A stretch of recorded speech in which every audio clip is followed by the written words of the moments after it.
O tema é intuição. Chega um pouquinho para cá. Do livro Caminho, Verdade e Vida, pelo Espírito de Emmanuel, psicografia de Chico Xavier. Por que a profecia jamais foi produzida por vontade de homem algum, mas os homens santos de Deus falaram, inspirados pelo Espírito Santo? Pedro, capítulo 1, versículo 21. Todos os homens participam dos poderes da intuição, no divino tabernáculo da consciência, e todos podem desenvolver suas possibilidades nesse sentido, no domínio da elevação espiritual. Não são fundamentalmente necessárias as grandes manifestações fenomênicas da mediunidade para que se estabeleçam movimentos de intercâmbio entre os planos visível e invisível. Todas as noções que dignificam a vida humana vieram da esfera superior. E essas ideias nobilitantes não se produziram por vontade de homem algum, porque os raciocínios propriamente terrestres sempre se inclinam para a materialidade em seu arraigado egoísmo.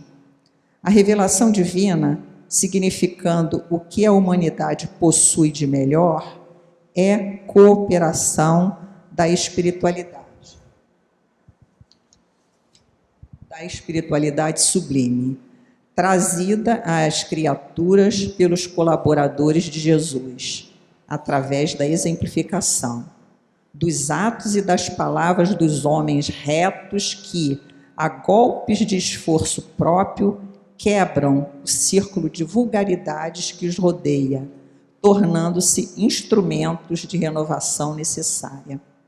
A faculdade intuitiva é instituição universal.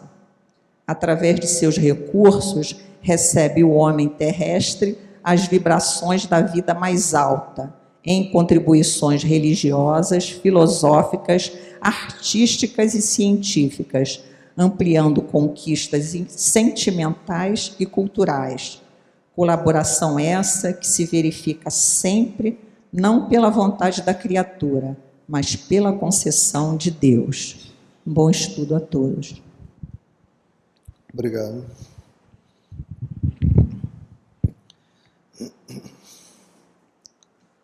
Bem, meus irmãos, então nós estamos dando continuação ao nosso estudo do Evangelho segundo o Espiritismo, esse manancial, esse código universal que nós temos de conduta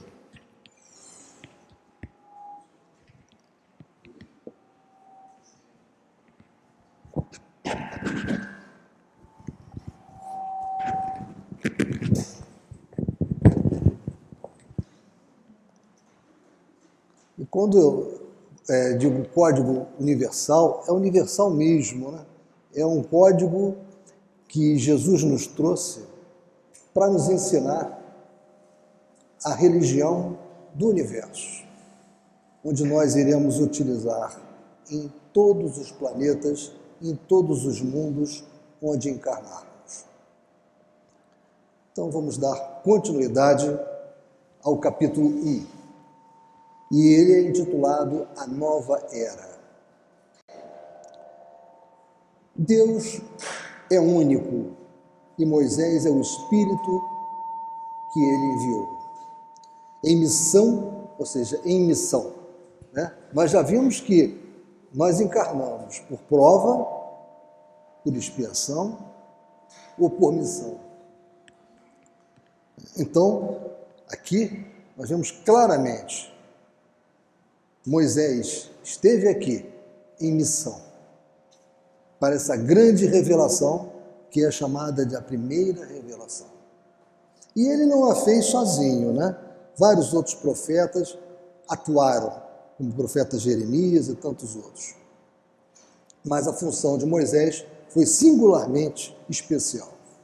Então Deus é único e Moisés é o Espírito que ele enviou em missão para torná-lo conhecido, não só dos hebreus, como também dos povos pagãos.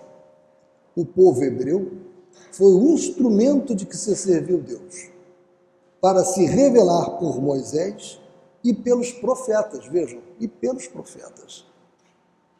E as vicissitudes por que passou esse povo destinavam-se a chamar a atenção geral e a fazer cair o véu que ocultava aos homens a divindade. Os mandamentos de Deus, dados por intermédios de Moisés, contêm o germe da mais ampla moral cristã. O nosso irmão Alcir, semana passada, ele fez uma análise bem detalhada sobre a contribuição de Moisés, a importância de Moisés, a importância da mensagem de Moisés como aquela alavanca inicial, né, para nos trazer esse germe, né, da mensagem de Deus. Então, os comentários da Bíblia, porém, restringiam-lhe o sentido, porque praticada em toda a sua pureza, não a teriam então compreendido. Mas nem por isso os 10 mandamentos de Deus deixaram de ser como frontispício brilhante, qual farol destinado a clarear a estrada que a humanidade tinha de percorrer. São os momentos da humanidade. Então, a figura de Moisés e dos profetas foi muito importante. Muito importante porque foi aquela primeira abertura, né, com as entradas e bandeiras. Ou seja, foi uma entrada inicial pela floresta, abrindo as picadas, abrindo os caminhos, né, tornando transitável um caminho que era muito difícil. A moral que Moisés ensinou era apropriada ao estado de adiantamento em que se encontravam os povos que ela se propunha regenerar. E esses povos semi-selvagens, quanto ao aperfeiçoamento da alma, não teriam compreendido que se pudesse adorar a Deus de outro modo, que não por meio de holocaustos, nem que se devesse perdoar a um inimigo. O homem era muito bruto ainda naquela época. Se nós, hoje, 2022, temos uma dificuldade absurda de perdoar, temos uma dificuldade gigantesca, ciclópica, de segurar nossas emoções, aquelas emoções que vêm lá de trás de encarnações passadas, que nos levavam a duelos terríveis, sanguinários. De vez em quando isso aparece. Não é? O Haroldo Dutra, ele, em algumas palestras dele, ele costuma citar um caso que aconteceu com ele em Belo Horizonte. Então, ele gosta muito de falar sobre a vida particular dele, aqueles momentos que ele leva o filho para a escola, e ele estava num daqueles momentos que tinha que chegar com o filho, levar o filho à escola, e no trânsito, aquele trânsito de Belo Horizonte, que segundo ele é caótico, né? Nós conhecemos bem o que é um trânsito caótico aqui no Rio de Janeiro, e ele levou uma fechada. Né? Então ele ficou assim abalado com aquilo. E aí veio, né, aquele homem velho do passado, né? Surgiu, ele abaixou o vidro rapidamente, olhou para o outro carro, aí o filho dele perguntou: "Você está com raiva, pai?" Aí ele olhou para o filho e disse: "Um pouco." "Você vai xingar o moço, pai?" Ele falou: "Estou pensando."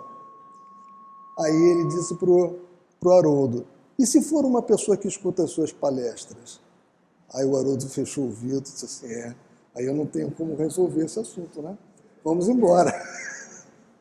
Então é isso. Esse homem de agora somos nós, né? Isso, né? Imagine na época de Moisés, imagine na época de Jesus, a dificuldade que era, né?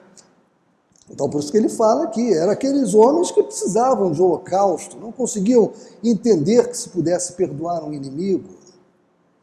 Notável, eles eram notáveis do ponto de vista da matéria, das artes, né? Construções lindíssimas que nós vemos aí, né? Dos antepassados, mas a parte moral, nada a ver com isso, né? Então, o que ele diz aqui, notável do ponto de vista da matéria e mesmo do das artes e das ciências, a inteligência deles, muito atrasada se achava em moralidade, e não se houvera convertido sob o império de uma religião inteiramente espiritual. Não iria adiantar, né? Tentar apresentar uma religião inteiramente espiritual para eles. Era-lhes necessária uma representação semimaterial, qual é que apresentava então a religião hebraica. Os holocaustos lhes falavam aos sentidos, do mesmo passo que a ideia de Deus lhes falava ao espírito. Ou seja, eles aceitavam a ideia de Deus. O que eles não aceitavam é essa questão da espiritualização do nosso relacionamento, né? Do nosso comportamento. Já o Cristo, esse sim, foi o iniciador da mais pura, da mais sublime moral, da moral evangélico-cristã, que há de renovar o mundo, aproximar os homens e torná-los irmãos, que há de fazer brotar de todos os corações a caridade e o amor do próximo, e estabelecer entre os humanos uma solidariedade comum, de uma moral, enfim, que há de transformar a terra, tornando-a morada de espíritos superiores aos que hoje a habitam. Então ele fala aqui, já fala da caridade, né? Realmente Cristo nos trouxe essa mensagem fundamental da caridade, do amor ao próximo. E sempre quando nós lembramos de caridade, nós procuramos, assim, o que vem à mente é doar, né, um alimento, doar uma roupa, né? Mas nós não imaginamos, ou às vezes não lembramos, que é caridade também você ouvir uma pessoa que precisa muito falar sobre os seus problemas, né? Você dar uma opinião no momento certo para uma pessoa amargurada, para uma pessoa que se encontra desesperada, sem alternativas. Isso é caridade. Isso é a mais pura caridade cristã. Quando você vê uma casa espírita fazendo um curso de divulgação da doutrina espírita, fazendo todo um esforço para levar essa doutrina, essa sacrossanta doutrina, como dizia sempre aqui nessa mesa o nosso saudoso, inesquecível Dr. Valente, essa sacrossanta doutrina, isso é caridade. Isso também é caridade. Então, nós devemos sempre lembrar dessa visão abrangente da caridade. Caridade é ajuda mais amor. E em ajuda, você tem lá o dinheiro, que é o óbolo, você tem o alimento, mas você tem também o seu tempo, a sua disponibilidade para o irmão. Isso é caridade. Então, nesse sentido, que eu coloquei aqui, é importante nós lembrarmos as palavras do irmão X, Humberto de Campos, na obra Pontos e Pontos. Essa é uma obra muito interessante, é uma obra que ela foi publicada em 1958, a primeira edição de Pontos e Contos. E vejam o que irmão X nos apresenta logo no início.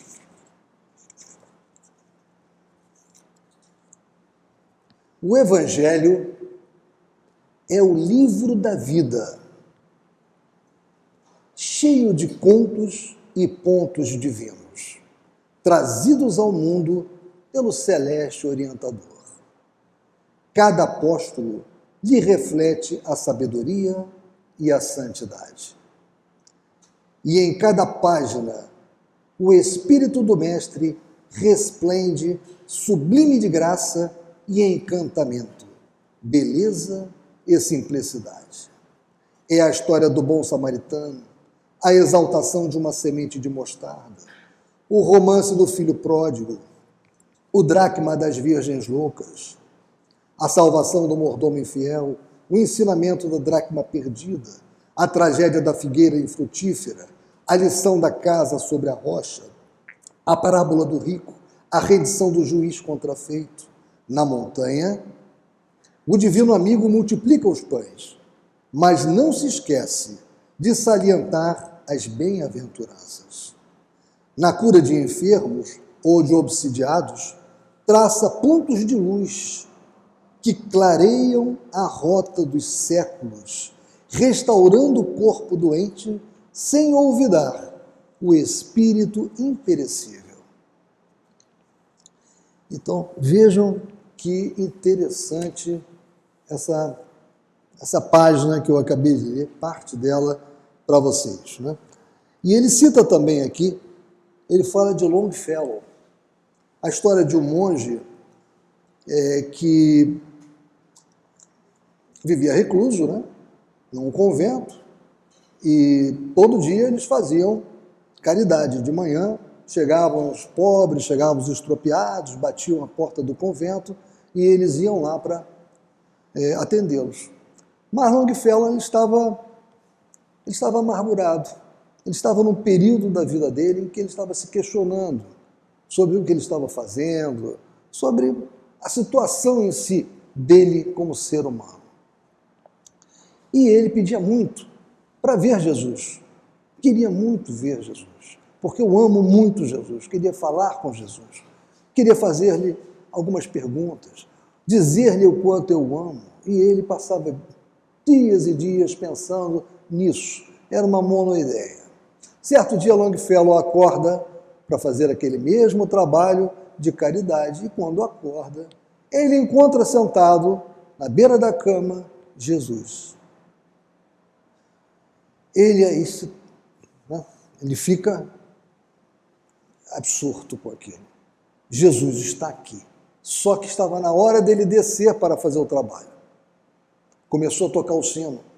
Ele precisava ir lá, abrir os portões e atender aqueles pobres, aqueles famintos que iam todos os dias lá. Ele escutava o sino e olhava para Jesus. E Jesus, impassível, olhando para ele. Ele levantou e foi para o trabalho. Mas foi pensativo, poxa, justamente hoje eu consegui e não pude ficar com Jesus. Voltou cabisbaixo para o quarto dele após o trabalho e quem estava lá? Jesus estava aguardando ele. E aí ele disse, que maravilha, Jesus, eu tive que sair do trabalho de caridade. Ele falou, eu sei, se você não tivesse ido, eu teria fugido daqui. Eu fiquei aqui, porque você fez isso. Então, vejam a importância da caridade. Vejam a importância da doação. Se alguém precisa de ti, também precisa de alguém, né? Dar será sempre a melhor forma de receber, como nos ensinou André Luiz. Bem, acabou aqui a minha visão. Alcir?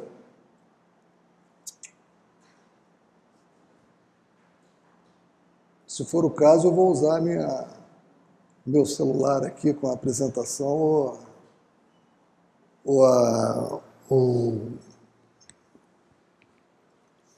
Mas vamos lá. Se nós não temos o...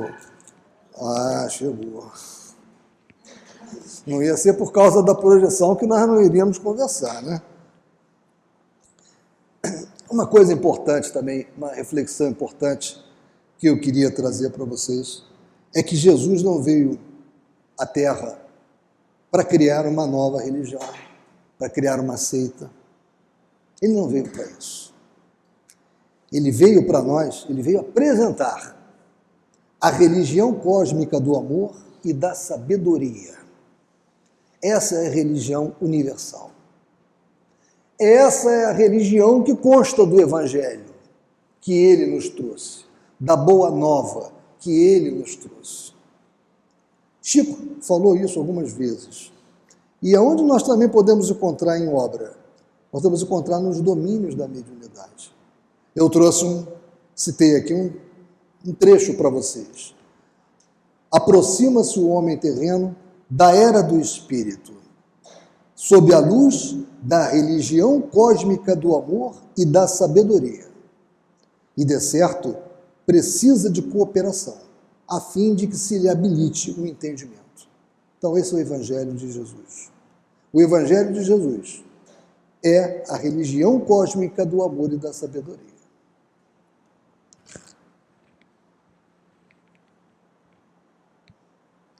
Continuando no Evangelho segundo o Espiritismo. É a lei do progresso a que a natureza está submetida, que se cumpre. E o Espiritismo é a alavanca de que Deus se utiliza para fazer que a humanidade avance. São chegados os tempos em que se hão de desenvolver as ideias para que se realizem os progressos que estão nos desígnios de Deus. Tem elas de seguir a mesma rota que percorreram as ideias de liberdade, suas precursoras. Não se acredite, porém, que esse desenvolvimento se efetue sem lutas. Né? São lutas contra aqueles que não desejam que a luz se faça e a luta conosco mesmo, para que nós possamos realmente nos melhorar, porque é essa a nossa função quando nos tornamos espíritas, mostrar que estamos num trabalho diário de renovação, de melhoria, de mudança. Não, aquelas ideias precisam, para atingirem a maturidade, de abalos e discussões, a fim de que atraiam a atenção das massas. Uma vez isso conseguido, a beleza e a santidade da moral tocarão os espíritos, que então abraçarão uma ciência que lhes dá a chave da vida futura e descerra as portas da felicidade eterna. Isso é muita coisa. Moisés abriu o caminho. Jesus continuou a obra. O Espiritismo a concluirá. E essa mensagem foi transmitida por um espírito israelita, né? Mulhouse, em 1861. Um dia, Deus, em sua inesgotável caridade, permitiu que o homem visse a verdade varar as trevas. Esse dia foi o dia do advento do Cristo. Depois da luz viva, voltaram as trevas. Após alternativas de verdade e obscuridade, o mundo novamente se perdia. Então, semelhantemente aos profetas do Antigo Testamento, os espíritos se puseram a falar e a vos advertir. O mundo está abalado em seus fundamentos. Reboará o trovão. Sede firmes. Olha os alertas. E o tempo todo nós estamos recebendo esses alertas, né? Nós estamos num momento gravíssimo de transição, né? Nós fizemos um estudo muito importante de 2 obras às quartas-feiras, né? Obras psicografadas por Divaldo Pereira Franco, e que nos alertavam para isso, né? Falavam daquele problema gigantesco que aconteceu, o tsunami, né? Lá na Indonésia, e que aquilo não foi gratuito. Aquela morte coletiva, aquele desastre gigantesco não foi à toa. Faz parte de todo esse momento que nós estamos vivendo. De saída de alguns espíritos do nosso planeta, alguns com opção ainda de reencarnarem, de chegada de novos espíritos aqui com uma compatibilidade de progresso pretendida para o nosso novo plano espiritual aqui no planeta. O Espiritismo é de natureza divina, pois que se assenta nas próprias leis da natureza. E estáis certos de que tudo o que é de ordem divina tem grande e útil objetivo. O vosso mundo se perdia. A ciência desenvolvida à custa do que é de ordem moral, mas conduzindo-vos ao bem-estar material, redundava em proveito do espírito das trevas. Como sabeis, cristãos, o coração e o amor têm de caminhar unidos à ciência. O reino do Cristo há passados que são 18 séculos e, apesar do sangue de tantos mártires, ainda não veio. Cristãos, voltai para o Mestre, que vos quer salvar. Essa é uma mensagem que eu estou lendo, né? Que depois nós vamos ver, a mensagem de Fenelon, se não me fala a memória. Tudo é fácil àquele que crê e ama. O amor o enche de inefável alegria. Sim, meus filhos, o mundo está abalado. Os bons espíritos vo-lo dizem sobejamente. Dobrai-vos à rajada que anuncia a tempestade, a fim de não serdes derribados. Isto é, preparai-vos e não imiteis as virgens loucas, que foram apanhadas desprevenidas à chegada do esposo. Essa parábola das virgens loucas, ela é muito oportuna nesse contexto. Foi muito bem colocada nesse contexto. E nós vamos ver por quê. Eu vou ler para vocês, é uma parábola pequena, porém de muita projeção em nível de raciocínio, de reflexões. E eu vou usar o Novo Testamento, tradução de Haroldo Dutra. Recomendo a quem quiser adquirir, estiver para comprar o Novo Testamento, que pelo menos veja, é muito interessante esse trabalho feito pelo nosso irmão Haroldo Dutra. Então, o reino dos céus será semelhantemente a 10 virgens que, tomando suas próprias lâmpadas, lâmpadas aqui é aquele recipiente de barro com uma tampinha para acender, é uma lâmpada nesse sentido, uma tampa móvel na parte superior, bem no centro. E ali nesse recipiente de barro era colocado óleo de oliva, para poder iluminar. Então, o que ele diz? Então, o reino dos céus será semelhante a 10 virgens, que, tomando suas próprias lâmpadas, saíram ao encontro do noivo. 5 delas eram tolas e 5 prudentes.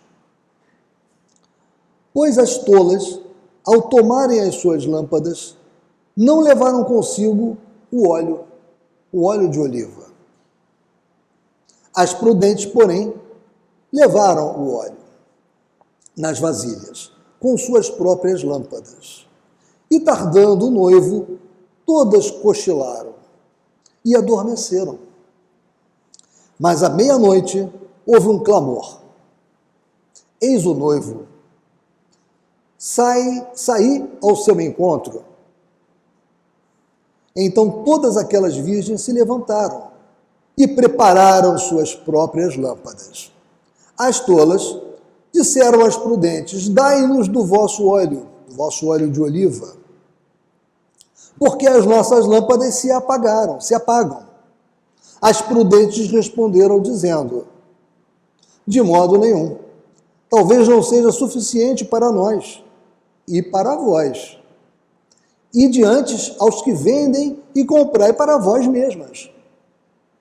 Ao saírem para comprar o óleo, veio o noivo. As preparadas entraram com ele nas bodas, e a porta foi fechada.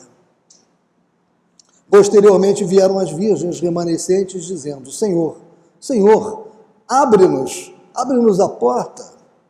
Em resposta ele disse: Amém, vos digo, que não vos conheço. Portanto, vigiai, porque não sabeis o dia nem a hora. Quem são as virgens? Somos nós. Não esqueçamos nunca que as parábolas são ricas em simbolismo, não é? Jesus ele precisava transmitir mensagens importantíssimas para um povo ainda muito endurecido, muito embrutecido, com o coração muito fechado. As virgens somos nós. E o noivo? Alguns dirão, Jesus. Eu diria, tudo bem, mas para mim é a mensagem de Jesus. É o Evangelho. A minha interpretação ali é que esse noivo é o Evangelho. É a mensagem que ele nos trouxe. E o que acontece? Por que aquelas virgens imprudentes não conseguiram receber o óleo? Por que as virgens que eram as prudentes não deram o óleo para elas? Motivo muito simples. Ninguém dá a luz que alcançou. Você pode iluminar, mas você não pode dar a sua luz. A sua luz é o seu progresso, é o seu crescimento. Isso você não transmite. Isso é um trabalho pessoal, intransferível. É luta incessante pelo aprimoramento.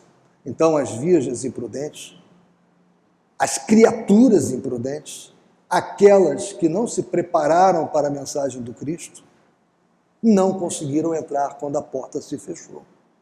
Nós estamos num mundo, né, em transformação, como é sempre falado, né, aqui. Nosso planeta está mudando. Um planeta que hoje é de provas e expiações, mas que será um mundo de regeneração. Então, essa parábola eu achei muito oportuna para o momento. Ela é adequadíssima para o texto que nós estamos lendo e muito oportuna para esse momento de transição. Lembremos sempre disso.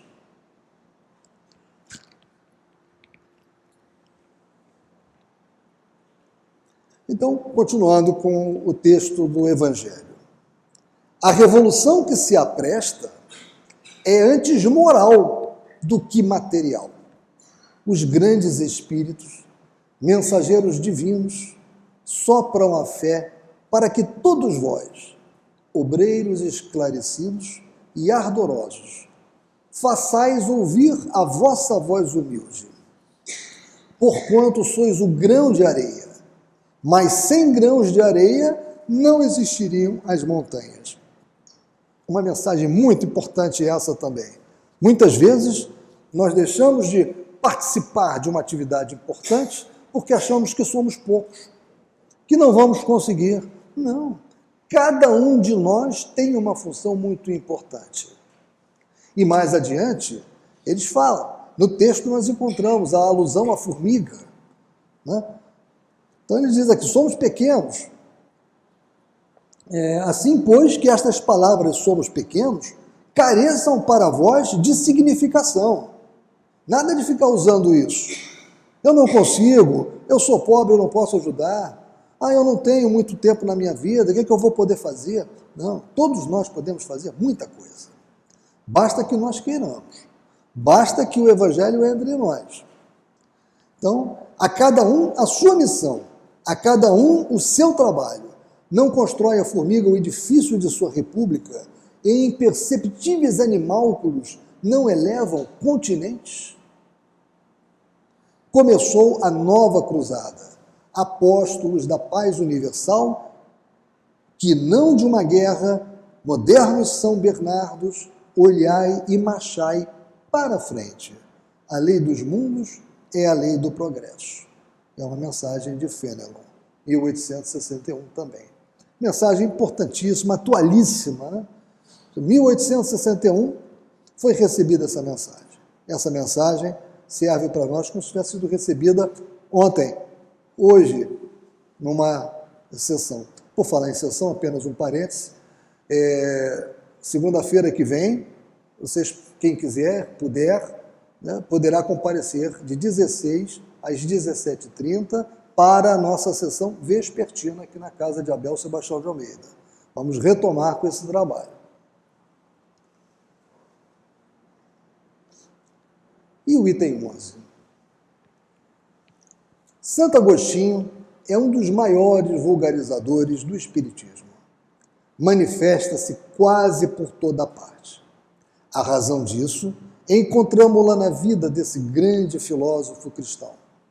Pertence ele à vigorosa falange dos pais da Igreja, aos quais deve a cristandade seus mais sólidos esteios. Como vários outros, foi arrancado ao paganismo, ou melhor, à impiedade mais profunda, pelo fulgor da verdade. Quando entregue aos maiores excessos, sentiu em sua alma aquela singular vibração que o fez voltar a si e compreender que a felicidade estava alhures, que não nos prazeres enervantes e fugitivos, que era uma característica na sua mocidade, como está dito aqui, né? Santo Agostinho, ele era muito ligado a excessos alimentares, excessos de toda ordem. quando afinal, no seu caminho de Damasco, também lhe foi dado ouvir a santa voz, aclamar-lhe: Saulo, Saulo, por que me persegues? Exclamou: meu Deus, perdoai-me, creio, sou cristão. E desde então se tornou um dos mais fortes sustentáculos do Evangelho. Podem ler-se nas notáveis Confissões, é uma obra bastante interessante, Confissões de Santo Agostinho, onde ele fala, inclusive, de todo esse período, né, em que, vamos usar um termo que talvez não fosse mais tão apropriado, né, mas em que ele estava ligado a uma certa devassidão moral, né, exageros de toda ordem, e depois ele nos mostra como ele conseguiu encontrar Deus. E a partir daquele momento, a vida dele mudou completamente. Então, podem ler-se nas notáveis Confissões que esse eminente espírito deixou as características e, ao mesmo tempo, proféticas palavras que proferiu depois da morte de Santa Mônica. Estou convencido de que minha mãe me virá visitar e dar conselhos, revelando-me o que nos espera na vida futura. Que ensinamento nessas palavras e que retumbante previsão da doutrina por vindoura. Essa a razão por que hoje, vendo chegada a hora de divulgar-se a verdade que ele outrora pressentira, se constituiu seu ardoroso disseminador. E, por assim dizer, se multiplica para responder a todos os que o chamam. Essa é uma mensagem de Erasto, discípulo de São Paulo, recebida em 1863, data da publicação, a primeira publicação do Evangelho segundo o Espiritismo. Dar-se-á, venha Santo Agostinho demolir o que edificou? Certamente que não. Como tantos outros, ele vê com os olhos do Espírito o que não via enquanto homem. Liberta sua alma, entrevê claridades novas, compreende o que antes não compreendia. Novas ideias lhe revelaram o sentido verdadeiro de algumas sentenças. Na terra, apreciava as coisas de acordo com os conhecimentos que possuía. Desde que, porém, uma nova luz lhe brilhou, pôde apreciá-las mais judiciosamente. Assim é que teve de abandonar a crença que alimentara nos espíritos íncubos e súcubos. Esses espíritos íncubos e súcubos, eles são demônios de diversas seitas e correntes religiosas, que seriam demônios quase que especializados, né? E essas seitas acreditavam, né, que os súcubos, por exemplo, seriam demônios com a forma feminina e que buscavam os homens nos seus sonhos para retirar-lhes as energias. E os íncubos seriam demônios com forma masculina, que também buscava as mulheres nos seus sonhos para retirar-lhes as energias, né? É isso que são os íncubos e os súcubos, né? Agora que o cristianismo se lhe mostra em toda a pureza, pode ele, sobre alguns pontos, pensar de modo diverso do que pensava quando vivo, sem deixar de ser um apóstolo cristão.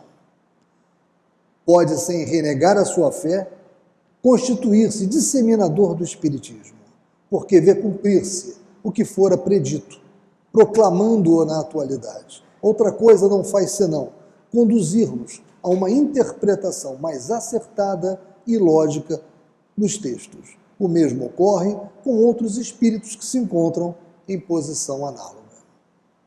Então, a mensagem, meus irmãos, dessa parte do Evangelho é sobre a nova era e como nós devemos nos preparar para a nova era. Qual é a função do Evangelho, da Boa Nova que Jesus nos trouxe para nos ajudar nessa nova era? É um alerta muito grande para que nós não sejamos como as virgens imprudentes, né? Que saiamos com as nossas lâmpadas sem o óleo. Então, trabalhemos no bem, trabalhemos na caridade, trabalhemos incessantemente na nossa mudança pessoal, na nossa mudança interior. Isso é fundamental para nós, né? Porque isso nos preparará para essa nova era. Essa nova era que no século XIX já estava sendo informada para nós, porque nada acontece tão rapidamente assim, né? As grandes mudanças no mundo não acontecem rápido. Quando Jesus encarnou, isso era um projeto de muitos e muitos e muitos anos, milhares de anos. Porque isso, quando um espírito como Jesus, um espírito crístico, encarna num planeta, isso tem todo um aparato, tem toda uma preparação do plano espiritual. Então as coisas não se processam como aparentemente nós pensamos, tudo muito rápido. Não, é com muito planejamento. Ele, ao chegar aqui, chegou depois de muito planejamento. E ele foi indicado por outros espíritos crísticos superiores a ele, que confabularam, né? E ele foi o indicado para aquele trabalho, aqui no nosso planeta. Então, meus irmãos, ficam aqui essas considerações, que na verdade são mais provocações, para um estudo minucioso, incessante, do Evangelho segundo o Espiritismo, que nos abre um caminho muito grande para podermos interpretar a Bíblia com uma visão atual, com uma visão esclarecedora. Porque vocês devem saber, não existe uma Bíblia original. O Evangelho de Mateus, o Evangelho de Lucas, não existe nenhum Evangelho original. Você tem cópias, naquela época foram feitas cópias e cópias e cópias. Os documentos mais antigos que foram observados, eles têm uma distância de mais ou menos 100 anos para aquele documento que seria o documento original. Então, foi uma linguagem adaptada ao homem daquela época, né? Imagine o Velho Testamento, ele foi escrito muitíssimo antes do Novo Testamento. Mais de 1000 anos. Então veja, o homem daquela época era outro homem, a sociedade daquela época era outra sociedade. Então quando nós lemos a Bíblia, é muito importante nós lermos, né, com essa chave que o Espiritismo nos dá, essa chave de interpretação, que é o conhecimento espírita nos permite entrar no espírito da lei. No espírito da lei é a forma de dizer, eu estou acostumado a falar isso, no espírito da letra, né? A letra mata, né? Mas o espírito vivifica. Ou seja, o conhecimento espírita, ele nos permite encontrar o veio, que é o mais importante para nós, a mensagem oculta naquele simbolismo todo. Então é isso, meus irmãos. Então agora